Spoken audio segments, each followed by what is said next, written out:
Bonsoir à tous, merci de nous rejoindre dans le kiosque, votre magazine culturel. Regardons ensemble le sommaire de cette édition. Elle enflamme la Royal Factory par son énergie, son sourire et son talent d'humoriste. C'est la vie et notre invité ce soir. Samedi dernier, à quelques minutes de monter sur la scène du Prisme à Elancourt, le comte de Boudherbala nous raconte ses débuts de stand-up et sa façon bien à lui d'écrire. Du 3 au 6 mars, le théâtre de Saint-Quentin en Yvelines présente Le Misanthrope dans une version moderne et un poil provocatrice. Nicolas Gervais a rencontré Jean-François Sivadier, le metteur en scène.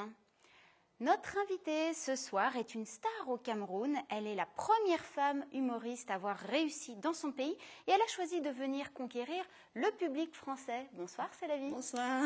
Donc vous êtes comédienne et humoriste et avant de parler de votre spectacle que vous jouez donc actuellement à la Royal Factory à Versailles jusqu'au 22 mars. Exactement. Eh bien, j'aimerais que vous évoquiez avec nous votre parcours quand vous êtes arrivée en France, puisque vous êtes arrivée en 2007. Après donc de nombreuses expériences au Cameroun, télé, radio, vous avez écrit différents scénarios, Oui, dont un long métrage. Oui, sur la pandémie du sida. Voilà, donc bon, c'est un sujet très très sérieux. Et puis alors lorsque vous êtes arrivé, comment sont passées vos premières démarches? Est-ce que vous avez été accueilli facilement et reconnu en tant qu'artiste? Est-ce que vous avez rencontré des difficultés? Non, ça s'est pas bien passé parce que quand je suis arrivée, je suis arrivée avec tout l'engouement, avec tous mes trucs. Je suis allée au Pôle emploi. Alors j'ai dit, bon, dans mon pays, j'étais actrice, j'étais dans une chaîne télé, j'ai montré tous mes documents.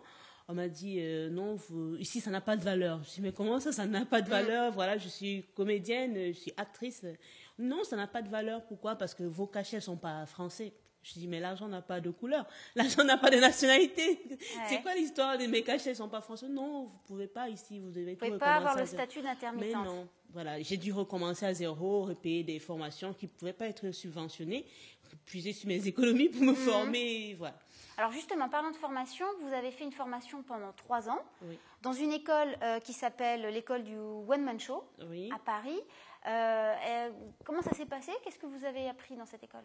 Et là, j'ai écrit mon spectacle pendant 3 ans. Parce que déjà, quand j'ai fait des formations dans le cinéma, même après ma formation à l'Actor Studio Jack Garfen, qui était une très bonne formation, j'ai vraiment kiffé travailler avec Jack Garfen. On m'a dit, enfin, j'allais partout dans les castings, mais les rôles, non, désolé, le profil ne correspond pas, il ne correspond pas. Je dis, bon, au lieu de m'emmerder à chaque fois, allez, le profil, il ne correspond pas, je vais faire mon one-man show. Du coup, je me suis inscrite à l'école.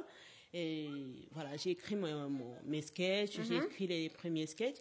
Le truc, c'est que notre humour, la façon dont nous parlons, c'est pas pareil que la façon... Justement, est-ce que vous avez dû adapter vos sketchs, votre façon d'écrire à l'humour français, avec des codes peut-être différents de ceux que vous connaissiez? Exactement, il y a plein de codes différents, il y a même des expressions différentes. Comme quoi, par exemple? Par exemple, chez nous, quand on veut dire ne remets pas à demain ce que tu peux faire tout de suite, on te dit on ne garde pas le deuil de l'enfant. Et ici, quand tu dis on ne garde pas le deuil de l'enfant, ça fait pas rire. Donc il y a des trucs que je faisais, je disais des trucs et ça choquait. Donc je n'avais pas l'intention de choquer des gens. Je disais non, je veux pas, c'est pas. Par exemple, le merci du chien. Chez nous on dit le merci du chien, c'est le caillou ou les coups de pied. C'est comme pour dire que les gens ne savent pas reconnaître des choses à leur juste valeur et tout. Donc, c'est un peu ça. J'étais confrontée à tout ça. Et il m'a fallu... c'est un peu le choc des cultures, quand même. Exactement, c'est ça. Et alors, vous avez fait des rencontres? Quelqu'un vous a un peu guidé dans tout ça? Quand j'ai terminé ma formation à l'école du One Man Show, j'ai fait la rencontre de René Mac Gudge, qui s'occupe de la scène ouverte, autant pour moi, Candidator à Paris. Je suis allée jouer là-bas une fois, j'ai ramené un sketch qui parlait de mon cul. Ah bah voilà. Parce que j'en avais marre, on n'arrêtait pas de me dire, ouais, comment, de dos, on n'arrête pas de me draguer. Quand je me retournais, pardon, excusez-moi. C'est vrai? Du coup, j'ai écrit un sketch sur mon cul et je suis allée jouer à la scène ouverte. Il a tellement rigolé, il a trouvé que c'était osé. Il a dit, ben écoute, reviens avec un autre sketch.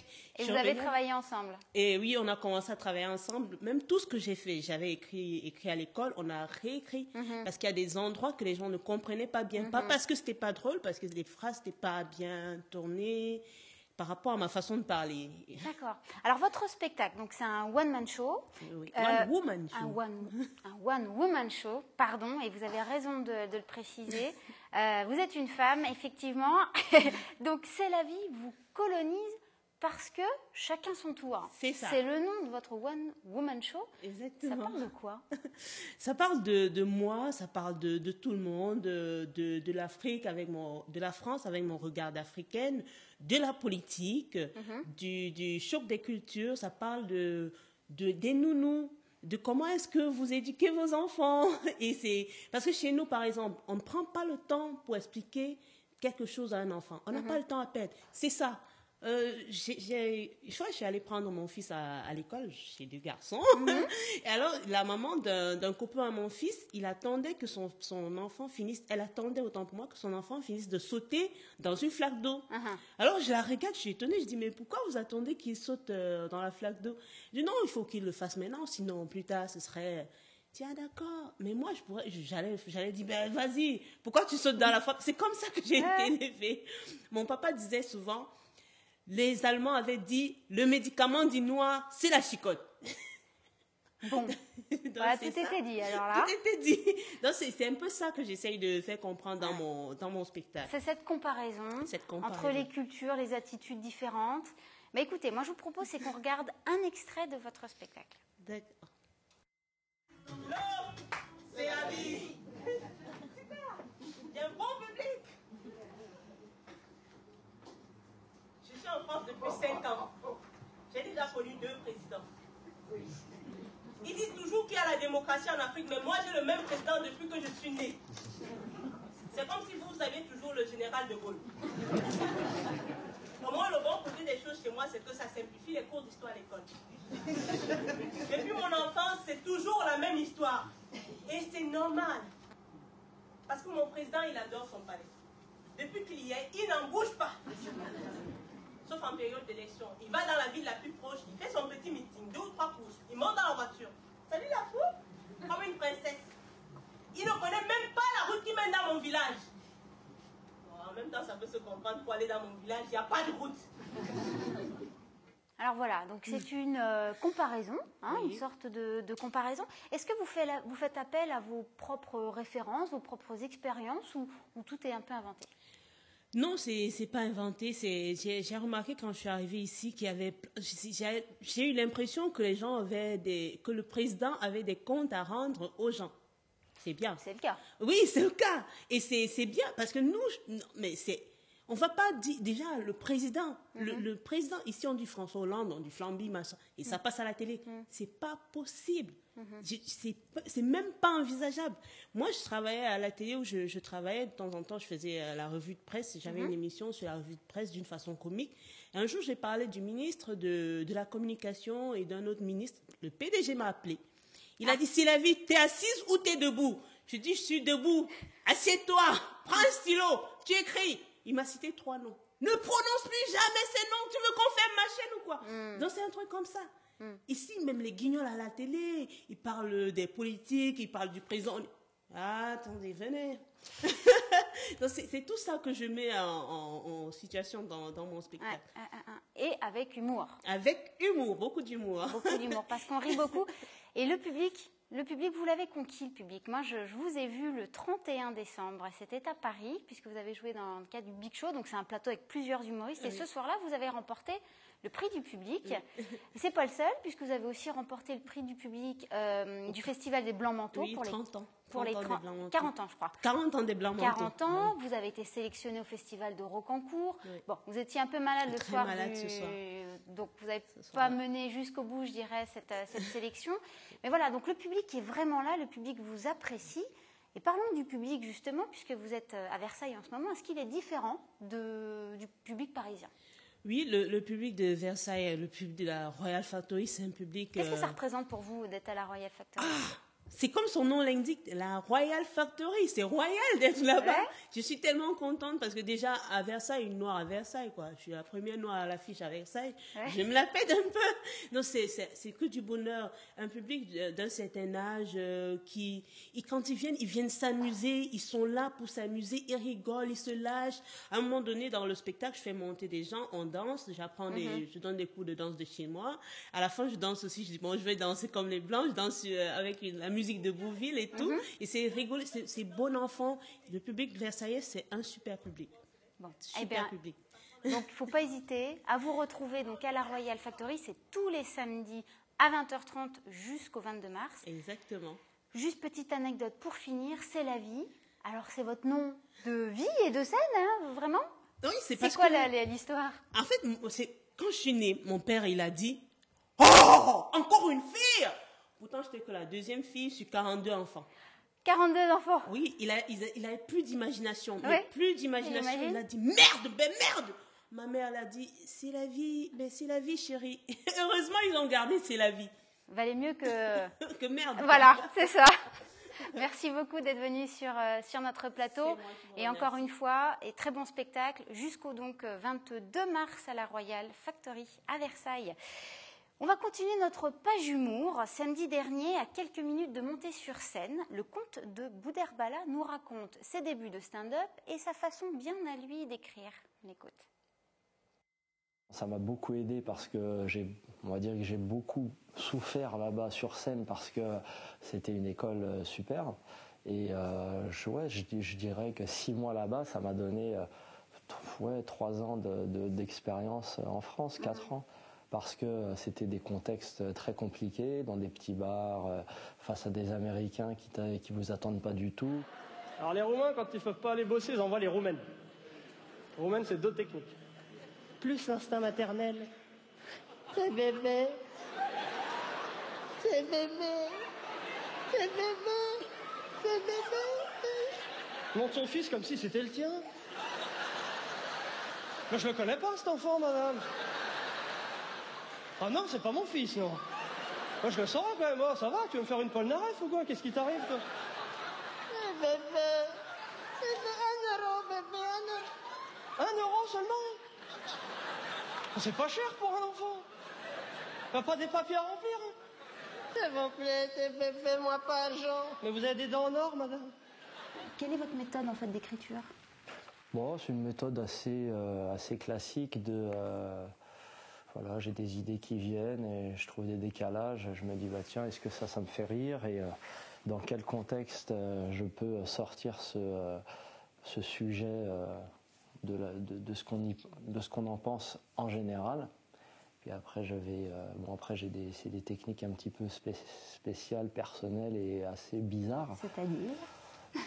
Sur un sketch, on peut écrire un sketch en 6 mois.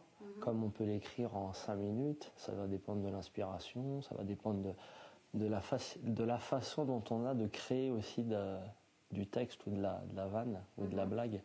C'est-à-dire que parfois il y a des gens qui sont dans une frustration qui peuvent créer beaucoup plus facilement, ou au contraire des gens qui sont dans un bien-être total et qui peuvent créer il vous faut quoi comme climat pour écrire? Non, moi quand je suis très productif en frustration. Donc après je me mets pas volontairement dans ou inconsciemment en tout cas peut-être. Parfois c'est possible. On va s'allonger bientôt. Eh bien, si vous voulez savoir si le comte de Boudherbala finit par s'allonger, je vous propose de regarder l'intégralité de cette interview sur notre site internet www.tvfil78.com, rubrique reportage. Et si vous ne l'avez pas encore vu sur scène, vous pouvez le retrouver le 4 mars à la salle Jacques Brel à Montigny. Et maintenant, retrouvons sans plus attendre Nicolas Gervais pour sa chronique dans le kiosque.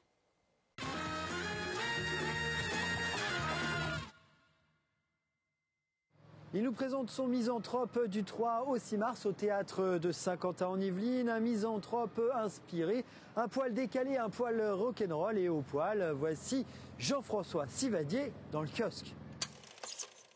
Comme l'on m'a dit que vous étiez ici, j'ai monté pour vous dire et d'un cœur véritable que j'ai conçu pour vous une estime incroyable. J'ai relu cette pièce il n'y a pas longtemps. J'ai trouvé qu'elle était extrêmement forte et que les idées que j'avais dessus étaient un peu des préjugés et que c'est une pièce qui était au moins aussi forte que Tartuffe et Don Juan. Elle me semblait très actuelle, intemporelle, universelle.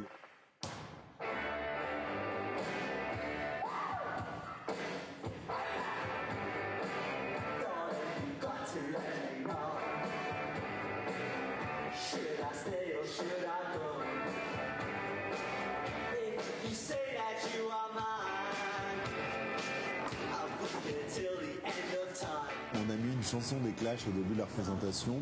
On voulait que Alceste commence la représentation par un acte très fort, un acte anarchique.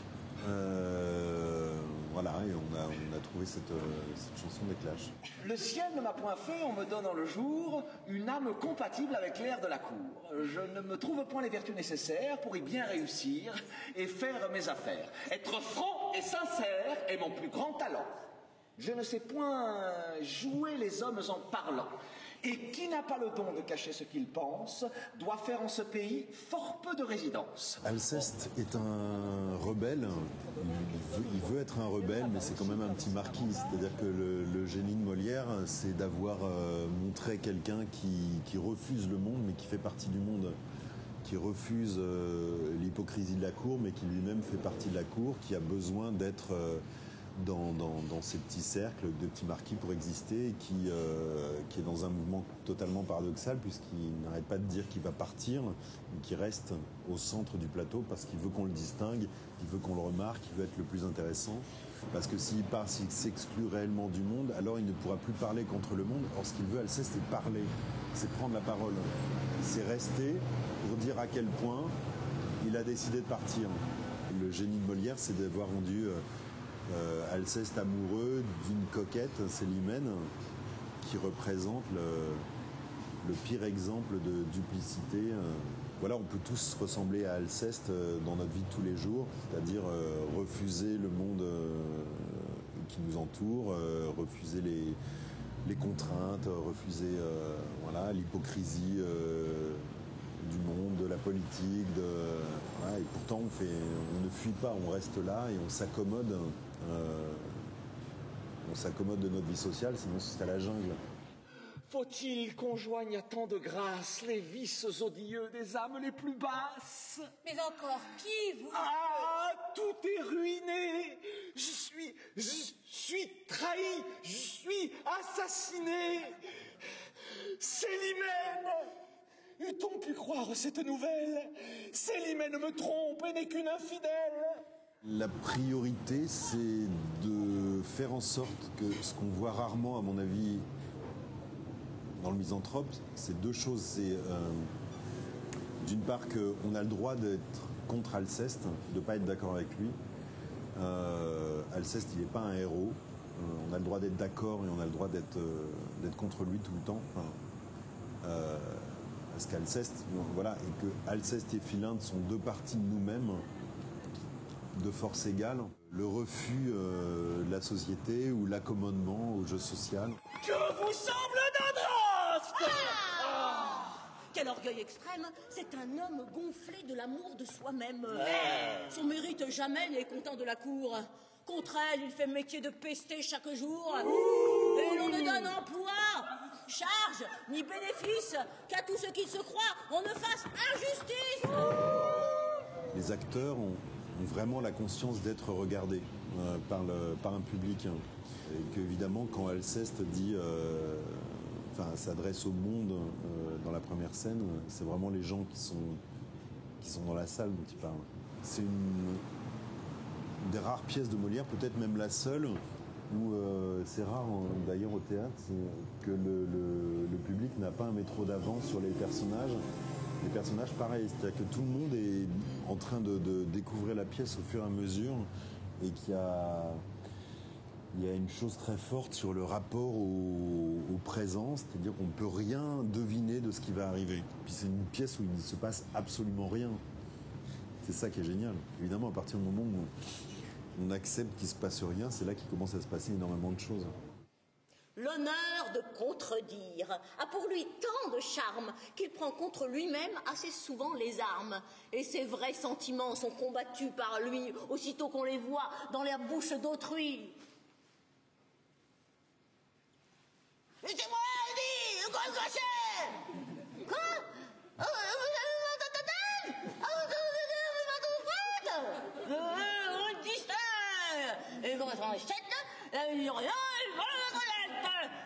Les décors et les costumes, moi au théâtre j'aime bien, par exemple si je monte un classique, le Misanthrope, j'aime bien faire se frotter deux époques sur le plateau, c'est-à-dire le 17e en l'occurrence, et puis aujourd'hui quoi. Donc il y a une rêverie sur le 17e, on s'amuse beaucoup avec l'idée de Versailles, de la représentation, de l'élégance, du souci de l'élégance, de la coquetterie. Voilà, il y a un jeu avec le 17e et puis aussi un frottement avec aujourd'hui, quoi.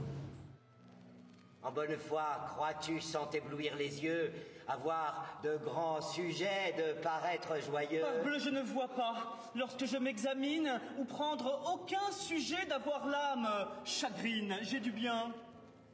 Je suis jeune et sors d'une maison qui se peut dire noble avec quelques raisons. Et je crois, par le rang que me donne ma race, qu'il est fort peu d'emplois dont je ne sois en passe.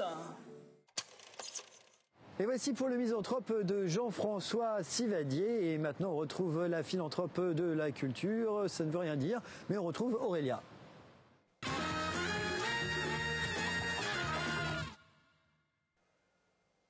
Nous sommes mercredi, c'est donc l'heure des sorties ciné au micro d'Élodie Moine.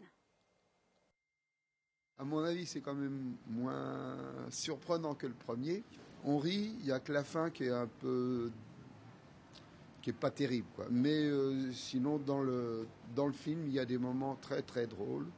Il y a beaucoup d'humour, il y a beaucoup de jeux de mots. On s'est bien amusé quand même. Hein. Voilà.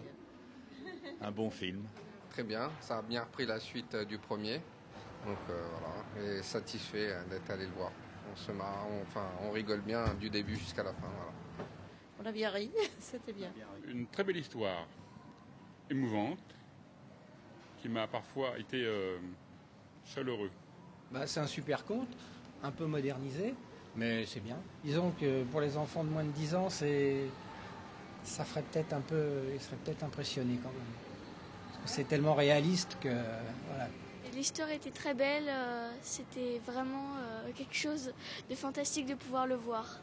C'était un beau film, un peu lent, mais très très beau film, une très belle poésie, beaucoup de poésie et vraiment un super film, quoi. J'ai bien aimé. Mais un peu lent quand même, j'aurais voulu avoir un peu plus d'action et voir... Alors cette semaine, nous vous proposons d'écouter Luc Bocan, directeur du Ciné-7 à Elancourt, nous donner son coup de cœur. Mon coup de cœur cette semaine, c'est le dernier film de Hayao Miyazaki, qui est d'ailleurs le tout dernier, puisqu'il a annoncé à 72 ans qu'il arrêtait après, c'est bien dommage. Et c'est Le vent se lève, c'est un film d'animation, évidemment, japonais, qui dure 2h06, et qui est absolument sublime, et qui raconte la vie, enfin un passage de la vie de Jiro, qui a toujours rêvé de voler, de faire voler des engins, qui va en inventer, jusqu'à créer malheureusement le célèbre Zéro, qui a servi pendant la Seconde Guerre mondiale. Tout ça sur fond de paysages absolument splendides et de dessins absolument splendides de Miyazaki. Je rappelle qu'il travaille à la main, etc., etc. Voilà, donc c'est à voir vraiment, surtout que c'est son dernier film, sur nos écrans cette semaine, mais pas que chez nous.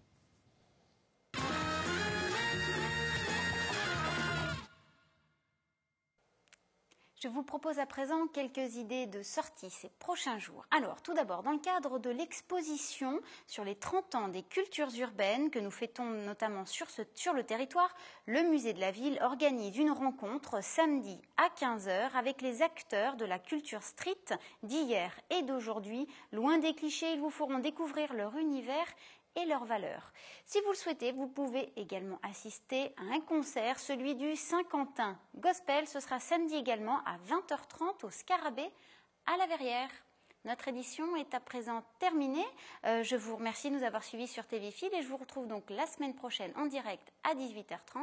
Bonne soirée. Merci.